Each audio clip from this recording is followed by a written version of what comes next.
सबसे गंभीर और ज्वलंत मुद्दा आज पूरे उत्तर भारत के लिए है कि धीरे धीरे हम लोग खुद देख सकते हैं, जब हम सुबह उठते हैं और आसमान की तरफ देखते हैं तो अब धीरे धीरे हवा के अंदर धूल और धुआं देखने को मिल रहा है। स्मेल करते हैं, सूंघते हैं तो आपको लगता है कि आपको अब धुआं जो है हवा में आपकी स्मेल के अंदर भी आ रहा है। जाहिर है, इसके लिए आपको कोई एनवायरमेंटल साइंटिस्ट होने की ज़रूरत नहीं है कि अब पराली का धुआं पंजाब, उत्तर प्रदेश और हरियाणा से हवाओं की दिशा के चलते दिल्ली के ऊपर अब ये आ रहा है, ब्लैंकेट बना रहा है। दिल्ली, नोएडा, गुड़गांव, फरीदाबाद, गाजियाबाद, साहिबाबाद, ग्रेटर नोएडा तक अब ये जो है धुआं छा रहा है। आज एक बहुत अच्छी बात हुई कि देश की सबसे बड़ी अदालत सुप्रीम कोर्ट ने ये कहा और चिंता जताई कि पराली का धुआं इस पूरे एनसीआर रीजन को अब चोक करने वाला है। और सुप्रीम कोर्ट ने बाकायदा बताया कि पहले ये 1% था, फिर ये 3% हुआ, फिर ये 6% हुआ और ये धीरे धीरे धीरे धीरे 40% तक बढ़ता रहा है। और उन्होंने एक रिटायर्ड सुप्रीम कोर्ट के जज श्री मदन लोकुर जी की कमेटी बनाई जो देखेगी कि हरियाणा, पंजाब, उत्तर प्रदेश में पराली क्या जलाई जा रही है और जलाई जा रही है तो इसके ऊपर क्या सख्त कार्रवाई की जा सकती है। इसके लिए कमेटी बनाई और देश की केंद्रीय सरकार के वकील जो कि सॉलिसिटर जनरल हैं तुषार मेहता, वो वहां पे सुप्रीम कोर्ट से कह रहे थे कि आप ये कमेटी ना बनाएं, आप ऑर्डर ना पास करें, हम देख रहे हैं।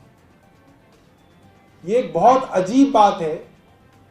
पिछले 6 साल से केंद्र सरकार कह रही है कि हम देख रहे हैं और पराली के अंदर कोई फर्क नहीं पड़ा। 3 में से 2 राज्य इनके अधीन है, हरियाणा और उत्तर प्रदेश में जहां पराली जलती है वो भाजपा के पास है, पंजाब कांग्रेस के पास है। कांग्रेस और भाजपा मिली भगत के चलते पराली को जलने दे रही है। वहां पे कोई किसानों को मदद नहीं दी जा रही कि वो पराली ना जलाएं तो क्या करें, कोई मदद नहीं दी जा रही जानबूझ के। तो आज जो सुप्रीम कोर्ट ने ये जो सुप्रीम कोर्ट के रिटायर्ड जज, अभी 1-2 साल पहले रिटायर हुए और बड़े सख्त जज माने जाते हैं, मदन लोकुर साहब को बनाया है, इसके लिए हम सुप्रीम कोर्ट को बधाई देते हैं, दिल्ली वासियों को बधाई देते हैं और धन्यवाद देते हैं सुप्रीम कोर्ट के कि उन्होंने ये चीज केंद्र सरकार और राज्य सरकारों के हाथ से छीन के अब अपने हाथ में ली। और इससे 4 चीजें जो है वो साबित होती हैं। कल पर्यावरण मंत्री गलत बयान दे रहे थे। अच्छा नहीं है कि देश का पर्यावरण मंत्री गलत बयानी कर रहा है कि 4% पोल्यूशन जो है वो पराली से होता है। मुझे नहीं लगता कि क्यों वो इस तरीके की गलत बयानी करते हैं, ये बात सबको समझ में आती है। तो आज जो सुप्रीम कोर्ट ने किया उससे 4 बातें साबित होती हैं, स्थापित होती हैं। नंबर 1, उत्तर भारत के अंदर प्रदूषण का सबसे बड़ा कारण जो इन महीनों में होता है वो पराली के जलने से होता है। और सुप्रीम कोर्ट ने आज ये बात एक तरह से सत्यापित कर दी। देश के पर्यावरण मंत्री के बयान को खारिज हो गए, ये चीज स्थापित हो गई।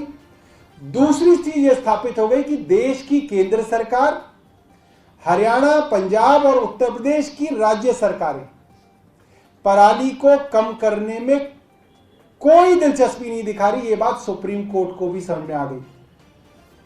तीसरी बात जो स्थापित हुई है वो ये हुई है, EPCA, environment pollution prevention and control authority, जो एक सुप्रीम कोर्ट ने एक कमेटी बनाई थी, वो भी इस पराली के धुएं को कम करने में असमर्थ हो रही है, उनसे काम नहीं हो पाया है, वो फेल हो गई। एप्का फेल हुई है पिछले 5 सालों में। और चौथी और सबसे जरूरी बात ये जो साबित हुई कि जब केंद्र सरकार का वकील कह रहा है कि आप अपॉइंटमेंट मत कीजिए, आप किसी जज को मत लगाइए, इसका मतलब केंद्र सरकार भी अपनी राजनीति के चलते ये चाहती थी कि पराली का धुआं ऐसे ही चलता रहे और इसका दोष हम दिल्ली सरकार पर ऐसे ही मढ़ते रहें। इनके खुद के बच्चे, खुद के रिश्तेदार यहाँ पे दिल्ली एनसीआर में रहते हैं, दिल्ली, नोएडा, गाजियाबाद, साहिबाबाद। इसके बावजूद इनको ये लगता है कि इससे राजनीति रोटी सेकने में फायदा है, तो ये काम चलता रहे। नंबर 1 प्रेस कॉन्फ्रेंस जो थी वो इस विषय में थी। दूसरी प्रेस कॉन्फ्रेंस जो है, दूसरा विषय जो है, वो भी देश की सबसे ऊंची अदालत सुप्रीम कोर्ट से आती है। आप सब लोगों को ये मालूम होगा, ये जानकारी होगी, दिल्ली विधानसभा की पीस एंड हार्मनी कमेटी, जो कि एक विधानसभा की समिति है, उन्होंने फेसबुक के अधिकारियों को बुलाया था और उनसे यह जानकारी मांगी थी कि आपके फेसबुक के प्लेटफॉर्म पर किस तरीके की खबरें प्रकाशित होती हैं, इसके ऊपर जो आपके कंट्रोल्स आप बताते हैं कि आप कंट्रोल करते हैं। कोई धर्म के नाम पे अगर भड़का रहा है, कोई जाति के नाम पे अगर किसी को भड़का रहा है, कोई दंगे भड़काने की कोशिश कर रहा है, कोई हिंदुओं को मुसलमान के खिलाफ और मुसलमानों को हिंदुओं के खिलाफ अगर भड़का रहा है, तो आपके चेक्स एंड कंट्रोल्स क्या हैं? और दिल्ली में जो उत्तर पूर्व में ये दंगे हुए, उस समय आपके प्लेटफॉर्म्स पर क्या भड़काऊ भाषण प्रचारित हुए? और फेसबुक जवाबदेही से बचने के लिए सुप्रीम कोर्ट गया और उसने कहा कि हम दिल्ली विधानसभा की समिति के सामने पेश नहीं होना चाहते। यहां तक तो ठीक है, फेसबुक को डर है कि मैं विधानसभा की समिति के आगे ना जाऊं।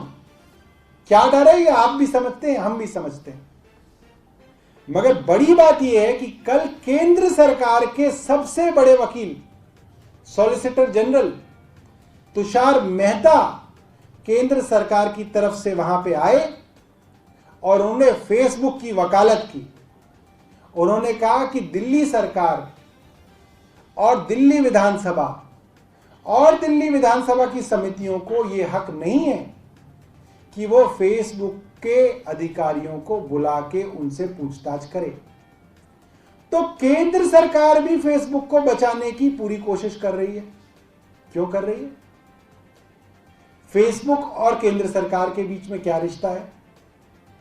और अगर ऐसी संभावना है कि फेसबुक पे दंगा भड़काने वाले भाषण, दंगा भड़काने वाली वीडियोस, दंगा भड़काने वाले संदेश प्रचारित हुए, तो उसकी छानबीन अगर हो रही है तो इसमें केंद्र सरकार को क्या परेशानी है, क्या आपत्ति है? और क्या इतनी आपत्ति है कि उनका सबसे बड़ा वकील फेसबुक के लिए खड़ा होकर कहेगा कि फेसबुक की पूछताछ नहीं होनी चाहिए? तो ये दूसरी हमारी प्रेस कॉन्फ्रेंस का विषय था। अगर आपके पास कोई प्रश्न है तो आप पूछ सकते हैं।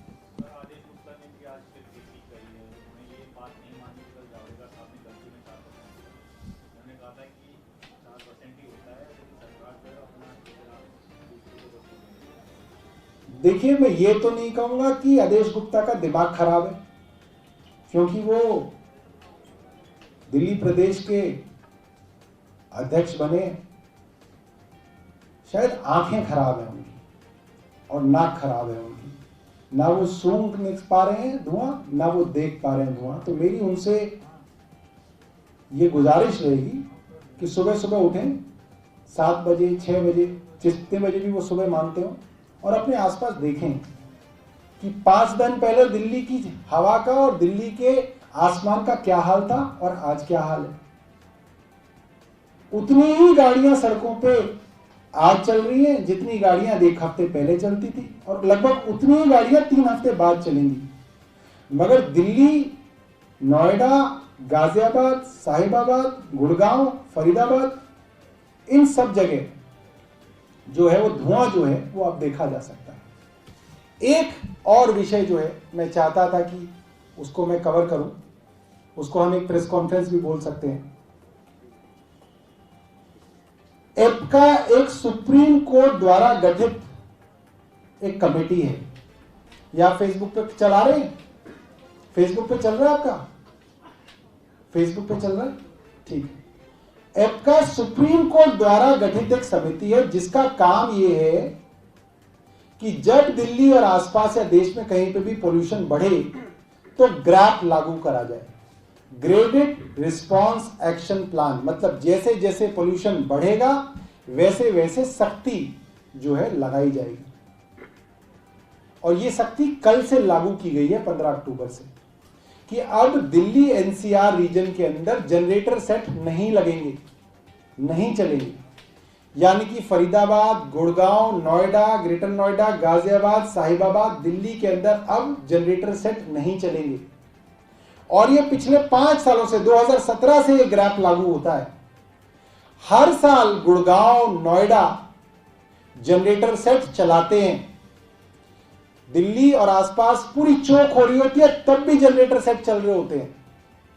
हालांकि केंद्र सरकार ने 3 साल पहले दावा करा था कि हमने घर घर, गांव गांव बिजली पहुंचा दी है, मगर उसके बावजूद नोएडा, ग्रेटर नोएडा, गुड़गांव, फरीदाबाद में ऐसे ढेरों इलाके हैं जहां आज भी बिजली नहीं आती है। तो पिछले साल की तरह इस साल भी हरियाणा सरकार ने और उत्तर प्रदेश सरकार ने एप्का को लिखा है कि हमें पिछले सालों की तरह इस साल भी जनरेटर चलाने दिए जाएं, क्योंकि हमारे यहां अभी भी ऐसे हजारों इलाके हैं जहां पे बिजली की आपूर्ति हम नहीं दे पाए। हमारा सवाल एप्का से है, एप्का के पास जो डंडा सुप्रीम कोर्ट ने दिया है वो डंडा सिर्फ क्या दिल्ली सरकार को दिखाने के लिए? उनको हरियाणा नजर नहीं आता, उनको उत्तर प्रदेश नजर नहीं आता? क्या एप्का अपनी जिम्मेदारी पूरी कर रही है कि वो हर साल हरियाणा और उत्तर प्रदेश सरकार को जनरेटर सेट चलाने की इजाजत देती है? क्या सिर्फ इसलिए क्योंकि इन 2 राज्यों में भाजपा की सरकार है? कुछ दिनों बाद मैं देखूंगा कि पूरा का पूरा पॉलिटिकल नैरेटिव सेट करने के लिए एप्का हेडलाइंस मैनेजमेंट करेगी, हेडलाइंस देगी और सिर्फ दिल्ली सरकार को टारगेट करेगी। हम जानना चाहते हैं एप्का से कि इस बार भी क्यों उत्तर प्रदेश और हरियाणा में गुड़गांव, नोएडा, ग्रेटर नोएडा, फरीदाबाद, साहिबाबाद को जनरेटर सेट चलाने की इजाजत दी जा रही है? क्यों नहीं उनकी राज्य सरकारों के ऊपर एक्शन लिया जाता कि वो बार बार कहने के बावजूद भी अपने इन इलाकों को बिजली नहीं दे पाए? हमारे सवाल एप्का से रहेगा। धन्यवाद। तो एक्चुअली जो